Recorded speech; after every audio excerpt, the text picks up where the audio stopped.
파수꾼. 자, 얘는 위에 있는 것대로 이 작품은 양치기 소녀가 늑대 우화를 원작으로 하여 새롭게 창작한 희곡이다. 그러니까 작품의 갈래는 희곡이니까 희곡은 뭐다 생각하면 된다?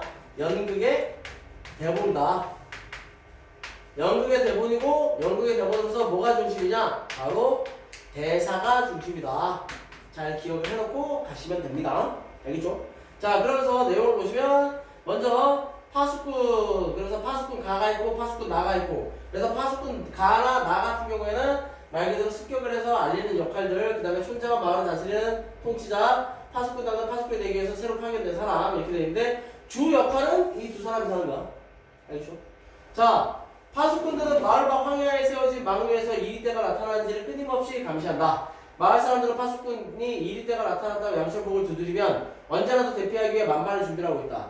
새로 파견된 파수꾼단은 망루 안에서 이리떼 습격을 감시하는 일을 하는데 이리떼가 나타났다는 선임 파수꾼 가의 외침과 북소리 항상 번복을 긴장한다.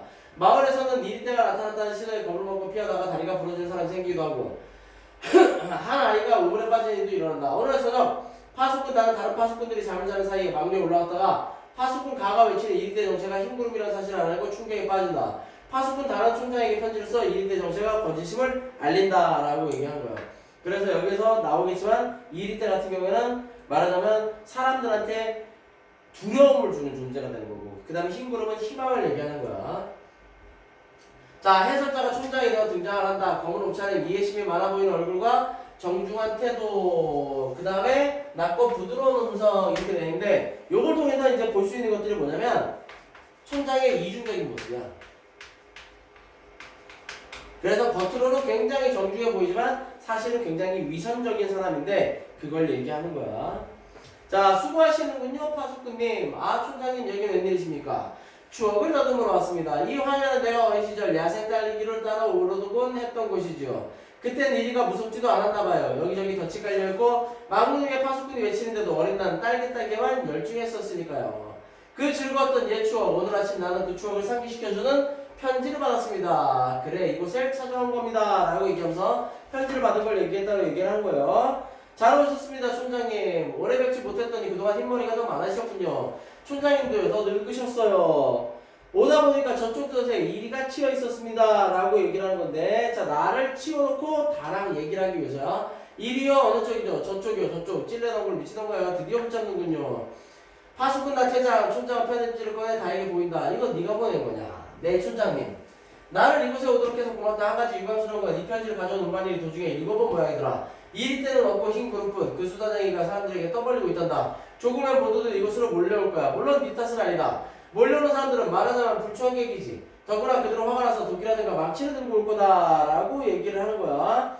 자, 여기서 얘기하면서 나를 이곳에 오도록 해서 고맙다. 라고 해서 반어법을 쓰는 거야. 나는 힘들게 이곳까지 오게 하다니. 라고 얘기하는 거지. 자, 이리떼는 없고 흰 그룹은 그러면서 이리떼를 얘기하는데 이리떼는 말하자면 두려움을 불러일으키는 가공의 대상이야. 가공의 대상. 그 다음에 흰 구름이 진실인 거지. 이게 진실인 거고 이거는 가공의 정체고. 그런데 그 수다쟁이가 사람들에게 떠벌리고 있단다. 그러면서 조금의 사람들이 올 거야. 네 탓은 아니야. 하지만 화가 나서 도끼라든가 망치를 들고 올 거다. 그렇게 얘기하면서 뭐를 하는 거야? 바로 두려움을 일으키는 거지. 두려움을 주는 거야. 공포심을 유발하는 거야. 도끼와 망치를 왜 들고 와요? 망루를 부수려고 그러겠지. 그 성난 사람들만 오지 않는다면 난 너하고 딸기라도 따라가고 싶다. 난 어디에 딸기가 많은지 알고 있거든. 이리떼를 주의하라 팻말 밑엔 을의 잘 익은 딸기가 가득하단다 라고 얘기하는데, 자, 이게 뭘 얘기하냐면 이 부분은 진실을 은폐하면 이익을 얻을 것이라고 얘기하고 있는 거야. 회유의 방법을 쓰는 거죠. 그래서 여기서 있는 딸기가 바로 이익을 얘기하는 거고, 그 다음에 여기에 있는 뭐 이리떼 같은 경우에는 진실을 은폐하는 거, 그걸 얘기하는 거야. 그러면서 물어보지. 촌장님은 이리가 무섭지 않으세요? 라고 얘기하니까 없는 걸 왜 무서워하겠냐? 그러니까 이걸 통해서 촌장은 이미 어떻게 하는 거야? 진실을 알고 있다는 걸 알겠는 거야. 촌장님도 아시는군요. 난 알고 있지. 아셨으면서 왜 숨기셨죠? 모든 사람들에게 왜 저 덫을 보러 간 파수꾼에게 왜 말하지 않는 거예요? 라고 얘기를 하는 거죠. 그러면 왜 얘기를 하지 않느냐라고 얘기했을 때 말해주지 않는 것이 더 좋기 때문이다 이렇게 얘기하는데 이런 것들이 무엇이라고 생각을 하면 되냐면 말 그대로 마을 사람들을 지킬 수 있는 말하자면 그런 것이다 라고 생각을 하는 거야. 그래서 저런 어려움이 있을 때 그래야 망노를 지킬 거고 망노를 지키면서 사람들이 안전하다는 생각을 할 텐데 만약에 이리때가 없다고 해서 망노를 없애버리면 사람들은 외부에 있는 어려움, 두려움, 그 다음에 어떤 문제에 대해서 생각을 하지 못하게 되고 그런 것들이 닥치게 되면 어려움을 겪게 되는 거야. 지금 보면 코로나 같은 경우에도 마찬가지예요.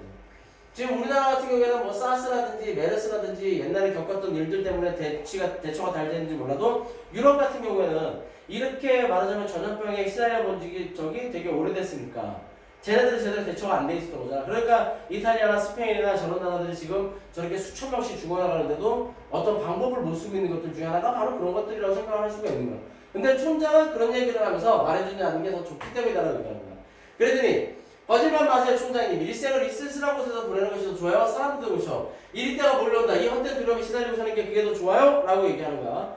그러니까 얘야 이리때는 처음부터 없었다. 없는 걸 좀 두려워한다는 것이 뭐가 그렇게 나쁘다는 거냐. 지금까지 다른 사람도 이에게 물리지 않았단다. 그러니까 잘못됐다고 생각하지 않는 거야. 마을은 늘 안전했어. 그리고 사람들은 이리때에 대항하기 위해서 단결했단다. 그래서 자 안전 그 다음에 단결 난 질서를 만든 거야. 질서 그게 뭔지 넌 알긴 하니? 모를 거야. 너는 그건 마을을 지켜주는 거란다 라고 얘기하는데 이 세 가지를 얘기함으로써 사람들에게 뭐를 얘기하느냐 말 그대로 변명인데 이런 변명을 통해서 사람들에게 질서라든지 그 다음에 단결을 위해서 뭐가 필요한 거야? 이리때가 필요한 거야. 이리때는 뭐냐면 바로 두려움인 거예요. 두려움이 있어야만 그런 일을 할 수 있다는 거야. 그러니까 이 작품을 다 끝내면 뭐 좀 더 정확하게 알지겠지만 원래 이 작품이 만들어지게 된 배경 중에 하나는 뭐냐면 우리나라 사람들이 늘 북풍이라고 그러지. 북풍. 총선 때나 아니면 뭐 대통령 선거 때 이럴 때는 안보를 내세운단 말이야. 그러니까 북한이 쳐들어올지도 몰라. 근데 이게 지금은 우리한테는 안 먹히지. 우리 너무 아는 정보가 많으니까. 그런데 과거 60년대, 70년대 같은 경우에는 그런 경우들이 더 심했다는 얘기야. 그래서 자신들이 불리하면 그런 안보를 내세워서 북한이 언제 쳐들어올지 모르는데 우리가 너희들을 지켜줄 거야. 이런 식으로 가는 거야.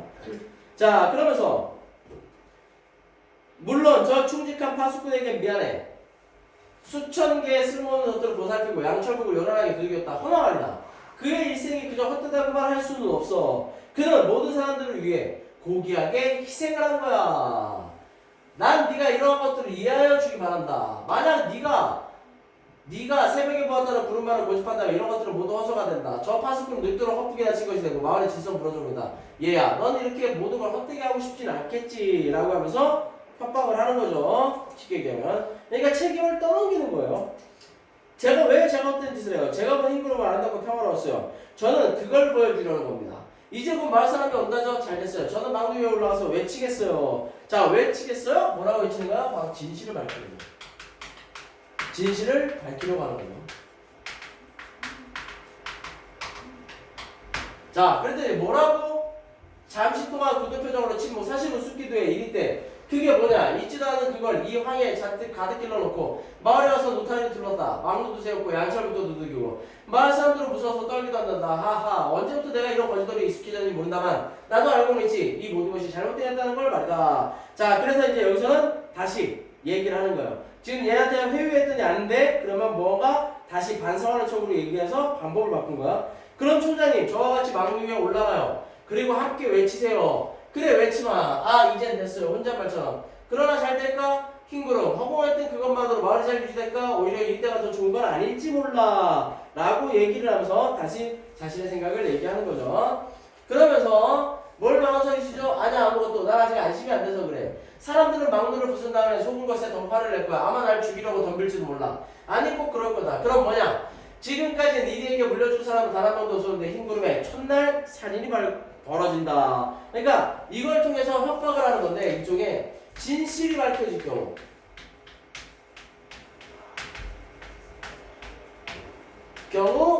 일어날 부정적인 상황에 대해서 얘기하는 거예요. 그래서 이를 통해서 어떻게 하느냐? 협박을 하는 거예요. 살인이라고요? 그래 살인이지. 생각해보렴. 도끼에 찍히고 망치를 얻어맞는 내 모습을 자기가 그렇게 얘기한다는 거야. 살은 찢기고 피가 샘솟듯 흘러내릴 거다. 끔찍해. 얘 너는 내가 그런 꼴이 되길 바라고 있지. 아니에요 그건. 아니라고? 그렇지만 내가 변명할 시간이 어디 있니? 난 마을 사람들에게 왜 이 때를 만들었던가 그걸 충분히 설명해 줘야 해. 그럼 그들도 날 이해할 거야. 네 그렇게 말씀하세요. 허나 지금은 내가 말할 틈이 없다. 사람들이 오면 넌 흰구름이라고 외칠 거고 사람들은 분노하여 도끼를 휘두를 테고 그럼 나는 은밀한 목소리로 네가 본 그 흰구름 있지 않니? 그건 내일이면 사라지고 없는 거냐? 라고 얘기를 하면서 쉽게 얘기하면 불복시키려고 얘기를 하는 거지. 아니요 그렇지만 나는 오늘 외치고 싶어요. 그거 봐. 넌 내가 끔찍하게 죽는 것을 보고 싶은 거야.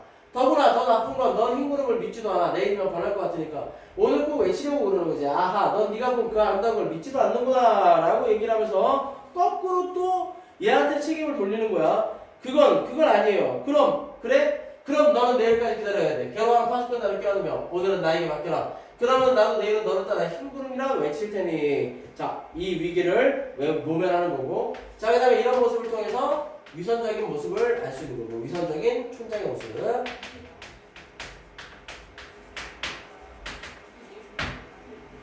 자, 그런데 꼭 약속하시는 거죠 라고 얘기하죠. 넘어오라고 했더니 넘어갔어. 물론 약속까지. 정말이죠 정말. 그럼 정말 약속한다니까 파수꾼 나가들어온다. 또 헛치였습니다. 이리는 워낙 교활해서 친구 같아서 가보면 다른 거 없어요. 다음에는 꼭 잡히겠지요. 자, 헛된 희망을 헛된 희망을 주는 거야. 헛된 희망이야. 미안합니다. 이번에 잡았더라면 그 값을 촌장님께 선사하고 싶었는데 이런 것들은 뭐냐면 말하자면 의미 없는 맹목적인 충성심이라고 얘기해요. 맹목적인 충성심. 그게 옳은지 그른지 그런 것들 판단하지 않고 맹목적으로 그 사람에게 충성만 하는 거야. 다른 거나 다른 거 없이 감사합니다. 촌장에게 알게 있는 다른 길이와 그앤 지금 몹시 아픕니다. 내 열이 있는 것 같군요. 간밤에 담요를 덮지 않아서 병이 났어요. 이만한 나이 때 누구나 한 번씩은 앓는 병이겠지요. 내 잘못이었어요. 담요를 꼭 덮어줘야 하는 건데 얘야 난 널 좋아해. 아픈 건 빨리 나아주렴. 고마워요. 관객석 쪽으로 돌아서 나 훔치 놀라면 왜 사람들이 이렇게 몰라오죠? 마을 사람들이죠. 이렇게 얘기되는데 이 마을 사람들은 또 뭘 얘기하는 거냐면 바로 우매한 민중을 얘기하는 거야. 우매한 민중, 어리석은 민중 이렇게 얘기하는데 말 그대로 잘못된 정보에 속아 넘어가면서 그 다음에 이랬을 때 또 거기에 넘어가고 저랬을 때 또 저렇게 넘어가는 그런 사람들을 얘기하는 거야. 마을 사람들이요. 자, 관객들을 향해 어서 오십시오 주민 여러분. 이해가 그 말을 꺼낸 파수꾼입니다 라고 얘기하죠. 저기 편지를 공개한 스승양 운반인 이해가 틀림없지요. 네 그렇다고 확인했습니다. 1대인지 아니면 흰구름인지 직접 이야기의 입을 통해 들어봅시다. 파수꾼 다 쓰러질 것 같은 걸음으로 그러니까 회의 위에 넘어간 것 같은 거. 그래서 왜 쓰러질 것 같으냐? 바로 혼란스럽고 그 다음에 자기가 진실을 밝히지 못한다는 좌절감. 내일 밝혀야 되고 지금 해야 되는데 그걸 못하니까 그거에 대해서 얘기를 하는 거야. 자, 그랬더니 파수꾼 나가. 얘야 괜찮겠니? 네 아무래도 걱정이 되는구나. 넌 이리 때만 말만 들어도 벌받다는 걱정인데 막루 위에 올라와서 엎드리면 안 돼. 이렇게 많은 사람들이 너를 불러오지 않았니? 얼마나 큰 영광이냐. 이 기회에 말이다. 넌 자신이 파수꾼이라는 걸 힘껏 자랑해야 한다. 알았지? 그만 올라가게 하십시오. 다는 막루 위에 올라간다. 긴치면 마침내 부르짖는다. 이리 때가 몰려온다 라고 얘기하는데 결국에 거짓말을 한 거예요. 파수꾼 가해손이 번쩍 들러지면 그도 외친다. 파수꾼 나를 시인해서 양철봉을 두드린다. 북소리 한동안 계속된다. 북소리 중지 이리 때는 물러갔다. 주민 여러분 이것으로 진상은 밝혀졌습니다. 흰구름을 없으면 이리 때뿐입니다. 이 막루는 영구히 유지되어야겠지요. 양철부터 개선 쳐야 할 것입니다. 여러분 다음 일에 습격 때까지 잠시 시간적 여유가 있습니다. 그 틈을 이용하여 돌아가십시오. 가시거든 마을 광장에 다시 모이시기 바랍니다. 수단쟁이 우마린의 처벌을 논의합시다. 그럼 어서 돌아가십시오. 이리 때가 여러분을 물어뜯으러 옵니다. 라고 얘기를 하면서 불안감과 공포감을 조성하는 거예요.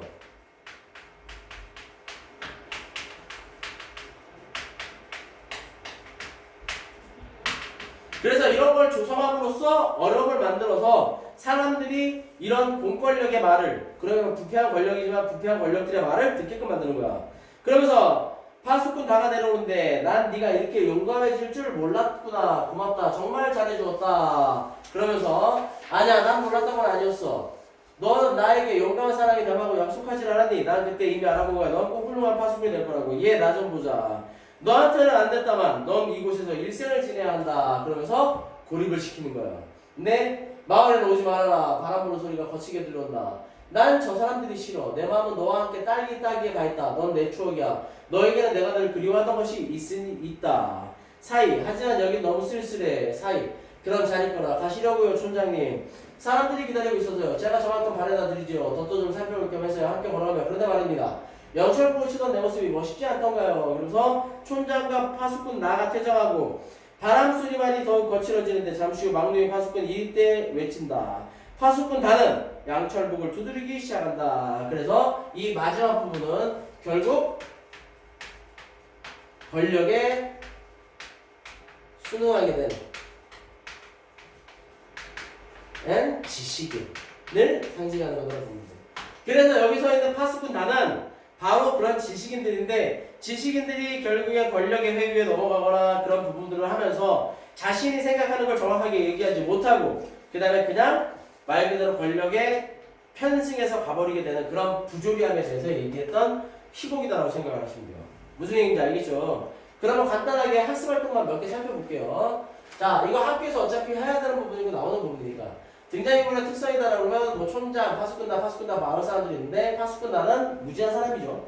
그 다음에 파수꾼다 같은 경우에 진실을 밝히고 싶지만 결국엔 밝히지 못하고 입을 다물고 말하자면 그런 지식인들을 얘기하는 거고 마을 사람들은 우매한 민중을 상징하는 거예요. 자, 이 작품은 우와 양치 소녀가 늑대를 원작으로 해서 새롭게 창작한 건데 두 작품의 내용을 비교해보고 작가가 이 작품을 창작할 의도를 해갖고 실제로 지금 이제 중간고사가 어떻게 될지 모르지만 여기까지 중간고사가 들어간다 그랬을 때 이게 중간고사가 들어간다면 시험에 제일 많이 나오는 것 중에 하나가 바로 얘예요. 양치기 소녀라고 그 다음에 얘가 비슷한 이유 거의 비슷한 것들에 대해서 보면 거짓말을 주도하고 있는 인물과 그 이유 이렇게 돼 있으면 양치기 소녀는 왜 그래 거짓말을 해? 늑대가 나타났다는 거짓말을 왜? 심심하니까 하는 거야. 외로워서. 그런데 파수꾼들은 왜 하는 거야? 바로 거꾸로 말 그대로 통치하기 위한 하나의 방법으로 쓰는 거야. 사람들로 하여금 불안감과 공포감을 조성해서 자신들의 말을 들을 수밖에 없게끔 만들기 위해서 그런 방법들을 쓴 거예요. 그래서 여기서 거짓말 때문에 일어나는 결과는 뭐냐? 늑대가 나타났을 때 진짜로 아무도 도와주지 않아서 결국에 양을 잃고 말죠. 그래서 여기서는 파수꾼 거짓말 때문에 일어나는 결과가 뭐예요? 마을을 촌장이 독재적으로 통치하게 되는 그런 부조리함이 생기게 되는 거예요. 그래서 그런 독재 권력에 대해서 비판한 거다라고 생각하시면 되고 그 다음에 양치기 소녀가 늑대를 원작으로 해서 새롭게 작품을 창작한 의도는 뭐냐라고 얘기했을 때 바로 무엇 때문이냐? 1970년대 우리나라 독재 권력의 그런 부패, 비판을 그런 부조리함을 비판하고자 했던 거다라고 생각을 하시면 되겠어요. 무슨 얘기인지 알겠죠? 자, 그래서 이렇게 이거 한번 꼭 읽어보시고 거기 옆에 있는 평가 문제집에 있는 그것도 꼭 한번 풀어보세요. 알겠죠? 오늘 여기까지 할게요.